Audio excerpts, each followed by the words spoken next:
FHL Travel. I'm Dr. B, and today I'm going to be telling you about one of the most amazing experiences of my life, which was going on a safari in South Africa. After 7 weeks in Cape Town, where we saw amazing ocean views, towering cliffs, sparkling oceans, a magnificent waterfront, rival San Francisco's, and the magnificent Table Mountain, we flew from Cape Town, South Africa, up to Johannesburg. Cape Town is on the western part of the country, and Johannesburg is way up in the northeast. From there, we drove up to Kruger National Park. So you can see we still had a bit of a drive ahead of us.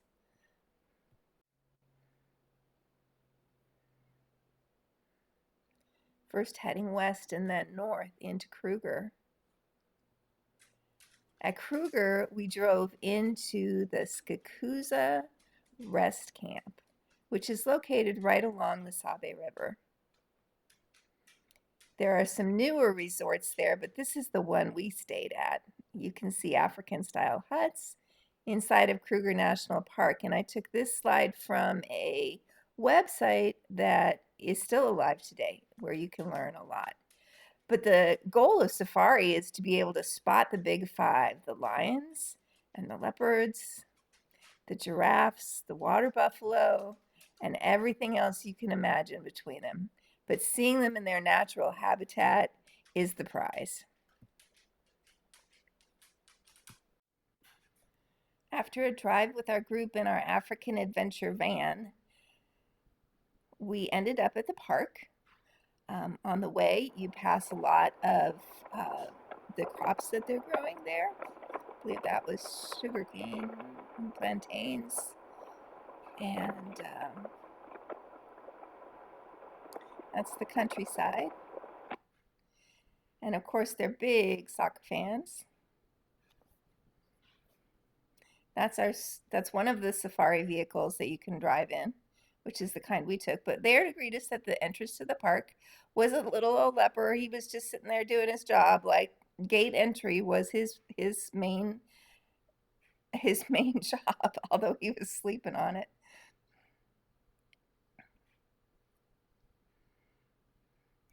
There's a nice lodge when you first get there, and that was the entryway. And then my room was a great hotel room. It was inside one of those huts that you saw, but it had two double beds. It had a fully functional bathroom, electricity, air conditioning. So it was awesome. And it was like having your own private hotel room in the middle of the jungle, in the middle of the camp. Not long after we arrived, we set out on our first evening safari. Our very competent guide was telling us what the dusk time safari was going to be like.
Drove for several hours, but pretty soon it was too dark, and even with the spotlights, we were unable to see any more animals. So we headed back to the lodge, and we had a magnificent dinner, really almost a feast buffet, in a room set up specially for us at the lodge. The next morning, we were up at 5 a.m. for dawn, and it didn't take long before we got in the truck and saw our first giraffes of the morning. There they were out getting ready for breakfast, and it was amazing. So I'm just going to let you kind of experience this with me and see some of what we saw.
The morning drive lasted about 3 hours, and we got back to camp about 9 a.m. It's important to note here that we were in one of the open air vehicles, and our guide was fully armed with a shotgun. So if those animals had acted erratically, and you can't predict what a wild animal is going to do, and we were obviously in their home, they were not in ours. But if they would have acted unpredictably, the guards and the guides had orders to shoot to kill. So it's important to note that because cars do enter the park and they do drive around the park freely. And if you want to rent a car, you're free to do that. But know that you are in their if you don't have experience, you should either seek the counsel of a guide before you go out on your own. You should listen closely to what the park rangers say, and even if you are with an official park ranger, you should follow their orders closely. Part of my group was able to go out on a walking safari later, and they did see some elephants up close, just out basically on a hike. So know that they got some great pictures, but they also were with an experienced local guide that was fully armed. So they take that very seriously. And I say that so you take your safety and the safety of party members in your group seriously. What you're seeing here is pictures I took right around camp. Now, the camp we were in, it's important to know, you don't see it in any of the pictures I took. In fact, I didn't see it until I went to some of the outer parts of the park. But it's the campground, and it is surrounded by high voltage electrical wire. So we felt very safe walking around the camp. But it is a safe zone. The wild animals don't come into this particular camp. There are safaris that you can take where you're literally out on the plain, but that was not the case with this camp, and it was a little bit more high end. Now, just a few seconds back, you saw a picture of a bridge. There is now a five-star hotel that is right by that bridge. In fact, they call it the Bridge Hotel. So it's very interesting to see how the park has changed itself and how modern it's become.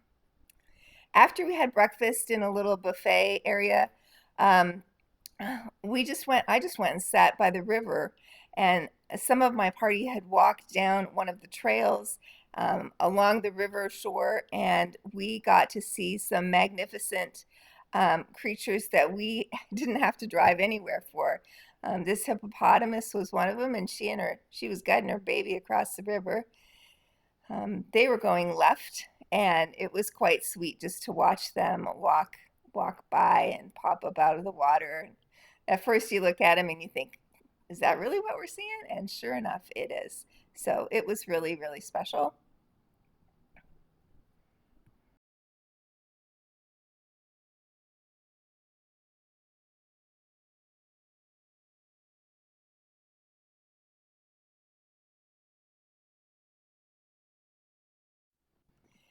We kept staring into the river, watching that hippo and her baby continue to walk across.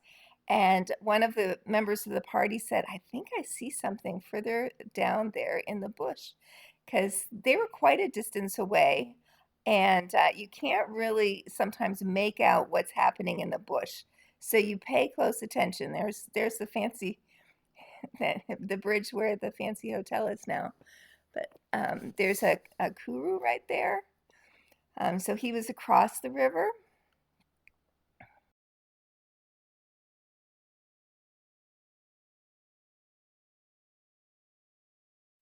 And if you see one, sometimes you're lucky enough to get to see the whole herd. And we watched and waited a little bit more. And sure enough, out of the brush came an elephant. And then another elephant.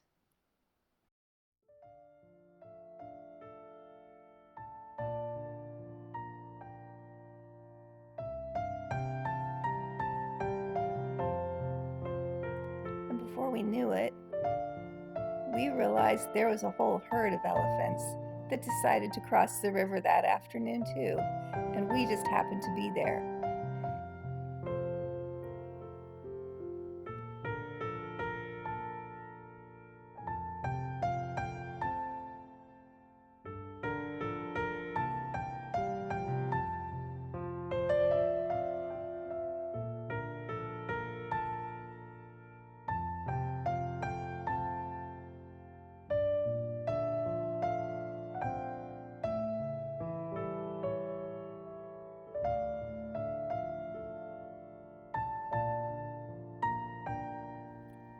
Apparently, it was the whole family. There were big ones and little ones. A couple of the big ones were taking the lead.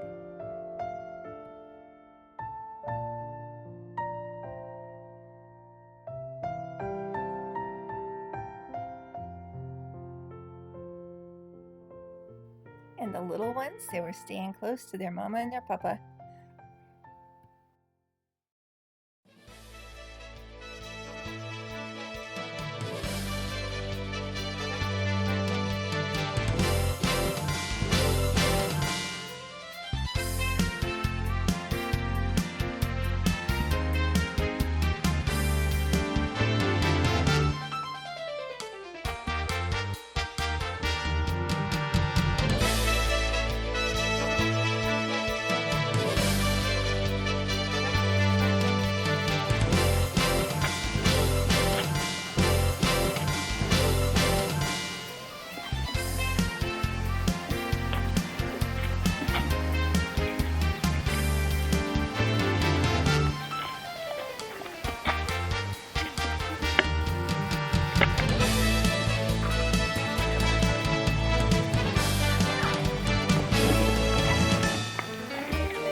everybody. If you have watched this video this far, you got to experience a little bit of my African safari. We did both a dawn and a dusk drive, flying home back to Cape Town. I think you realize that you're never the same again. Just seeing the wildlife in their natural habitat, seeing the beauty of God's creation and how they work together, it's something that you'll never forget. So I hope you get to go on a safari sometime. Thank you so much for watching. If you're interested in contacting me for any of your travel needs, you can see that information in the description below. Have a great day. Thanks again for watching.